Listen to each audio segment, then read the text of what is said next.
King Ludwig II of Bavaria drowned in 3 feet of water on a summer evening in 1886, or so the official report claimed. For over a century the accepted narrative held firm. Ludwig, the eccentric Bavarian monarch who bankrupted his kingdom building fantasy castles, suffered a mental breakdown. His government declared him unfit. He was confined. Days later, he and his psychiatrist were found dead in a lake. Case closed. Suicide, the authorities said, an open and shut tragedy.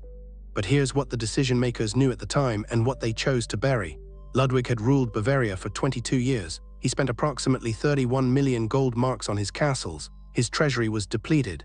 His ministers faced a choice: allow the king to continue ruling and face financial collapse, or remove him from power and preserve the state.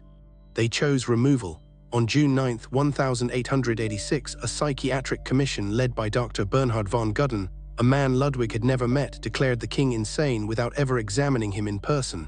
The speed matters. The decision took hours. The paperwork was already prepared. Ludwig was arrested at Neuschwanstein Castle that same day. He was transported to Burg Castle, a lakeside estate near Munich, under guard. That night, June 13th, he asked to take a walk along the Starnberg Lake with Dr. von Gudden. The guard stayed behind. 2 hours later, both men were found dead in the water. The official autopsy report stated Ludwig drowned. The water was shallow, approximately 3 feet. He was a strong swimmer. Dr. von Gudden was found with a gash on his head. The conclusion: Ludwig attacked the doctor. They struggled, both fell in. Ludwig panicked and drowned. Except the evidence doesn't support that narrative.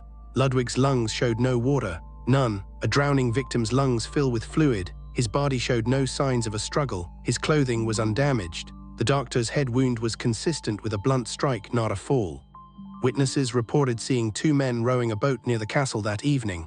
One eyewitness said Ludwig appeared to be under physical restraint. Another claimed they heard a gunshot. The official report dismissed all of it. No investigation was conducted. No interviews were recorded. Here's the decision the Bavarian government faced. Ludwig was gone. His removal was complete. A public trial would destabilize the monarchy further. It would expose the commission's predetermined diagnosis. It would raise questions about who authorized his arrest. The cost of truth was higher than the cost of silence. They chose silence. The king's death was ruled accidental. The case was closed within days. No further investigation. No autopsy details released to the public. The narrative was locked. Ludwig was mad. He was removed. He died. End of story. But what probably happened is far simpler and far darker. Ludwig was a liability. He was inconvenient. Removing him required a psychiatric diagnosis.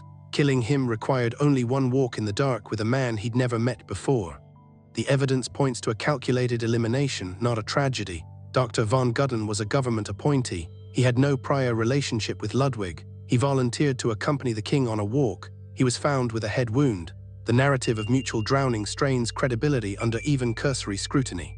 Ludwig's death solved 3 problems at once. It removed an unstable king, it eliminated the need for a public trial, and it allowed the Bavarian government to control the narrative entirely. The cost: 1 king, 1 psychiatrist, and the truth. What makes this plausible is understanding the pressure decision-makers faced. Bavaria was destabilized. The treasury was empty. Ludwig's continued rule meant economic collapse. His removal meant political upheaval. His death meant stability. From that perspective, it was a rational calculation. The real question isn't whether Ludwig drowned. It's whether he was already dead before he entered the water. The autopsy findings suggest he was. The witness accounts suggest he was. The speed of the investigation's closure suggests the government knew exactly what happened. Ludwig's castles still stand. Neuschwanstein draws 2 million visitors yearly. His architectural legacy is priceless, but his death remains officially unexplained, not because the evidence is unclear, but because clarity would have cost the Bavarian state far more than silence. This is what happens when power and survival intersect. The official story held for 138 years because the people who knew the truth were the only ones who could speak it, and they chose not to. Ludwig's death wasn't a mystery, it was a decision, a calculated, rational choice by men under pressure. The only mystery is why we've accepted the lie for so long. Subscribe. Each week we uncover the decisions that made history's strangest disappearances possible.